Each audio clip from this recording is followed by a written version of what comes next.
안녕하세요 여러분, 도쿄 커리어 스튜디오의 테디입니다. 오늘은 일본 취업에 대해 막연히 관심이나 흥미는 있지만 실제로 어떻게 접근해야 되지? 좀 막막하신 분들이 꽤 많으신 걸로 알고 있는데요. 특히나 이런 초심자분들을 위해서 오늘은 일본 취업을 준비하기 위한 총 7단계 프로세스에 대해 알아보는 시간을 가져보도록 하겠습니다. 우선은 저번 주에 업로드된 일본 취업 준비 전 체크리스트 3부작을 통해서 우선 여러분들이 일본 취업과 잘 맞는지 한번 스스로 확인해 보시고요. 그리고 일본 취업에 대한 궁금증이 생기셨거나 나 좀 도전해 볼 만한데 라는 생각이 드셨다면 오늘 영상 끝까지 따라와 주시면 되겠습니다. 7단계나 돼? 라고 걱정하실 분들도 벌써 계시는 것 같은데요. 전혀 걱정하지 않으셔도 됩니다. 왜냐면 제가 여러분들 옆에서 하나하나 자세히 설명드릴 예정이기 때문이죠. 자, 그럼 걱정은 붙들어 매고 바로 출발해 보겠습니다.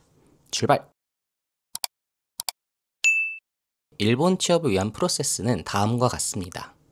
일본어, 자기 분석, 업계 분석 및 기업 분석, 채용 플랫폼 탐색, 엔트리 시트, 적성 검사, 면접, 이렇게 총 7단계인데요. 단계가 길어 보이긴 하지만 사실 가장 중요한 파트는 앞에 3단계인 일본어, 자기 분석, 업계 분석 파트입니다. 이 부분이 얼마나 잘 돼 있는지에 따라서 일본 취업의 성패가 갈리는 핵심이라고 할 수 있고요. 솔직한 말로 채용 플랫폼 탐색부터 면접까지의 단계는 물론 중요합니다. 엄청 중요한데 사실 기술적인 영역에 가깝기 때문에 오히려 반복과 숙달의 영역이라고 봐주시면 될 것 같아요. 그럼 단계별로 중요한 특징들 한번 살펴보도록 하겠습니다. 첫 번째로 일본어입니다. 사실 일본 취업을 위한 필수 조건이라고 할 수 있죠. 간혹 이런 질문들 하시는 분들 많으세요. 일본어 없이 일본 취업 가능할까요? 라는 질문들 꽤 많이 받는 편인데 가능한 경우가 딱 있기는 합니다. 바로 영어를 메인으로 쓰는 외자계 기업입니다. 이 부분들은 사실 전형 난이도 자체도 워낙에 높고 요구하는 영어 수준이 사실 거의 준 네이티브에 가까운 경우가 많습니다. 그래서 사실 저 같은 일반인의 입장에서는 그 정도 노력할 바엔 사실 일본어가 오히려 가성비가 좋은 게 아닌가? 라는 생각이 들 정도인데요. 여튼 일본어를 못하시는 분들에게도 영어를 잘 한다면 이러한 길도 있으니까 한번 참고해 보시면 좋을 것 같고요. 이러한 공고들 같은 경우는 거의 링크드인을 통해서 대부분 많이 가시는 걸 봤습니다. 해가지고 영어 베이스로 준비하실 분들은 링크드인을 한번 잘 활용해 보시면 좋을 것 같고요. 그러한 경우가 아니라면 일본어 반드시 필요합니다. 그렇다면 일본어를 원어민 만큼 잘 해야 될까요? 얼마나 잘해야 될까요? 라는 질문도 이어지기 마련인데 물론 일본어는 잘하면 잘할수록 좋습니다. 특히 일본에서 살기 시작하면 모두 처음 하는 후회가 있는데 저도 물론 그랬지만 일본어 좀 더 할걸 이라는 후회가 정말 막심했던 것 같습니다. 그만큼 일본어 공부에 사실 깊이에는 끝이 없다라는 얘기인데요. 단 전적으로 면접을 뚫어내는 것을 제1 목표로 한다면 그 관점에선 솔직히 S급 일본어 실력이 필요하지 않습니다. 정말 말 잘하는 사람이 필요했으면 일본인을 뽑았겠죠. 중요한 건 커뮤니케이션이 가능한지 여부입니다. 조직 내에서 나의 의사표현을 자유롭게 할 수 있고 동료들과 서로 소통만 잘 이루어진다면 사실 개개인이 가진 능력과 가치관이 그 회사와 맞는지가 훨씬 중요합니다. 그렇기 때문에 일본어 자체에 대해서 너무 부담을 가지실 필요는 없지만 그래도 정말 소통을 원활히 할 정도까지는 올려두는 게 좋겠다 라고 결론 지으면 좋을 것 같습니다. 그러고 나면 이제 JLPT 몇 급이 필요한가요? 란 질문도 보통 이어지기 마련입니다. 사실 저는 코로나 이전까지는 특히나 GPT가 생기기 전까지는 JLPT 몇 급 이런 거보다도 본인이 엔트리시트랑 면접에서 일본어 실력을 잘 보여줄 수 있는 수준이 된다라고 하면은 실제로 자격증 없이도 합격을 하신 분들도 꽤 많이 봤었고 그리고 그 정도만 돼도 저는 충분하다고 생각해가지고 정말 시간이 없으시다면 자격증 없이도 도전해보는 걸 추천드렸습니다. 당연히 일본어가 전제가 됐을 때 이야기겠죠. 하지만 GPT가 생기고는 역설적으로 JLPT가 훨씬 중요해졌습니다. 왜냐면 엔트리 시트의 수준이 상당히 상향 평준화가 되다 보니까 단순히 제출한 글만으로는 기업들에서 응모자의 일본어 실력을 판단하는데 어려움이 생겨버린 것이죠. 그렇기 때문에 JLPT도 없는 경우는 오히려 일본어 능력을 의심당할 수 있는 상황이 되어버렸습니다. 흔히들 문과는 N1, 이과는 N2라고들 많이들 이야기하시는데 물론 필요합니다. 있으면 당연히 좋지만 지금 당장 여러분이 취득 가능한 현실적인 목표의 JLPT 자격증을 어떻게라도 따두는 사실 자체가 더 중요하니까 우선 현실적으로 현재 가능한 레벨에 최대한 목표로 해서 취득해 주시는 것을 추천드리겠습니다. 두 번째는 자기 분석입니다. 솔직한 말로 일본어랑 자기 분석만 잘 되어 있어도 저는 한 7, 8할 정도는 일본 취업은 끝났다 라고 말할 수 있을 정도로 저는 그 중요성에 상당한 방점을 두고 있습니다. 왜 이렇게 자기 분석이 중요하냐고요? 예를 들어 우리가 지금 눈앞에 있는 스마트폰을 팔아야 된다고 한번 생각을 해볼게요. 그럼 스마트폰을 팔기 위한 첫 단계는 무엇일까요? 바로 제품에 대해 제대로 아는 것입니다. 이는 절대적으로 영업 스킬이나 마케팅 전략보다 선행되어야 하는 것이죠. 제품의 스펙이 어떤지, 가격은 얼마인지, 당신에게 이게 왜 좋은지 등에 대해서 정확히 알고 있어야지만 그 다음부터 영업 스킬이 됐건 마케팅 전략이 됐건 제대로 효과를 볼 수 있겠죠. 이러한 점을 채용이라는 프로세스에 대입해보면 사실은 우리 스스로를 기업에 세일즈하는 게 바로 채용이라고 할 수 있습니다. 하지만 의외로 우리는 우리 자신을 잘 모릅니다. 실제로 각 잡고 분석해보기 전까진 내가 어떤 걸 잘하지? 어떤 걸 좋아하지? 무슨 가치관을 가지고 있지? 라는 걸 쉽게 설명할 수 있는 사람들은 의외로 많지 않습니다. 그렇기 때문에 이러한 분석이 반드시 선행이 되어야 하고 이것이 제대로 되어 있어야만 기업 쪽에 나의 능력, 적정 연봉, 왜 너희 회사에 어울리는지를 어필할 수 있습니다. 사실 딱 3가지만 잘 찾으시면 됩니다. 강점, 가치관, 좋아하는 것. 그리고 사실 이 모든 답은 여러분들이 짧게는 20여 년 정도, 길게는 그 이상 살아오시면서 쌓이게 된 여러분들 안에 모두 데이터화가 되어 있습니다. 이제부터 해야 될 것은 그 데이터를 어떻게 뽑아내고 정리할지만 잘 배우고 실천하시면 됩니다.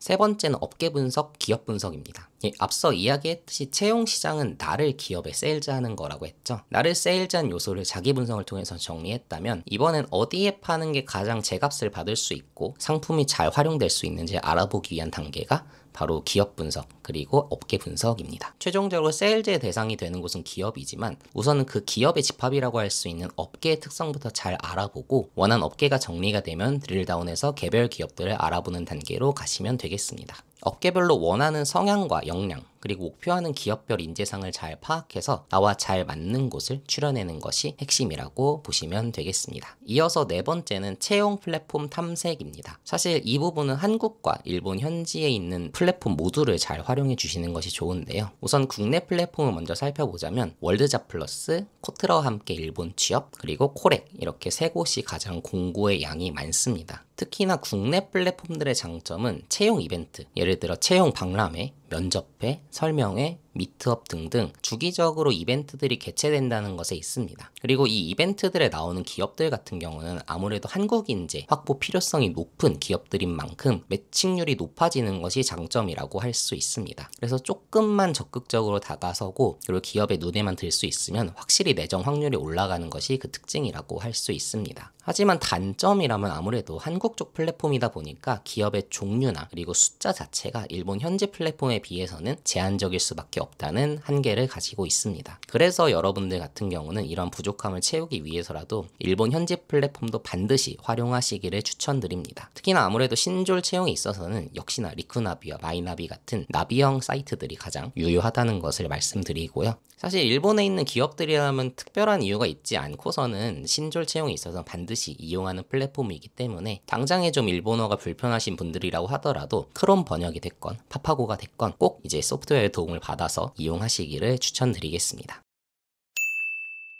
그 다음 단계부터는 이제 반복과 숙달의 영역입니다. 특히나 엔트리시스트 작성과 면접은 사실 자기 분석과 업계 기업 분석이 잘 되어 있으신 분들이라면 내가 가진 패와 상대가 원하는 인재상을 잘 맞춰서 글로 쓰고 대화하는 것이 솔직히 전부라고 할 수 있습니다. 물론 말처럼 쉽지 않다는 것 잘 알고 있습니다. 하지만 이 영역부터는 얼마나 부지런히 엔트리시트를 작성하고 응모기업 수를 늘려서 전형 경험을 쌓는지가 중요해집니다. 그리고 적성검사, SPI나 타마테바코 걱정 되게 많이들 하시는데 물론 별도로 전형에 맞춰서 준비는 해야 됩니다. 하지만 적성검사를 100점 맞는다고 무조건 다음 스테이지로 넘어가는 것도 아니고 시험을 망쳤다고 해가지고 무조건 떨어지는 것도 아닙니다. 채용팀의 입장에서 보면 검사는 사실 보완적인 요소에 가깝습니다. 시험을 통해서 필터하려는 의도보다는 응모자의 특성이나 언어 능력 파악, 나아가서 면접 전형에서 활용하기 위한 추가 데이터 수집에도 그 목적을 두고 있는 경우가 많고요. 이런 것 이외에도 사실 시험 결과에 대한 기준이나 활용 방법은 정말 천차만별이기 때문에 그냥 후회 없이 준비할 수 있는 만큼만 준비하고 그 결과를 겸허하게 받아들이는 것이 여러분들의 멘탈 관리에 상당히 중요할 것입니다. 간혹 엔트리 쓰기 전부터 SPI 준비하시겠다는 분들이 덜어 있으신데 그런 분들하고 좀 깊게 이야기하다 보면 그냥 뭔가 새롭게 엔트리 시트 쓰는 건 좀 귀찮고 겁이 나고 근데 놀고 있자니 또 약간 죄책감이 들다 보니까 그 대안으로서 점수로 바로 좀 측정 가능하고 또 집중하기 좋은 SPI를 일부러 좀 집중해서 준비하시는 경우도 있더라고요. 물론 시간적인 여유가 있으신 분들이라면 굳이 말리지 않습니다. 당연히 많이 하면 좋습니다. 그런데 시간을 효율적으로 활용하셔야 하는 분들 같은 경우는 SPI보다는 일반적으로 엔트리를 더 많이 쓰거나 아니면 본질적인 일본어 준비에 더 열을 올리시는 게 여러모로 코스파가 나오지 않을까 싶습니다.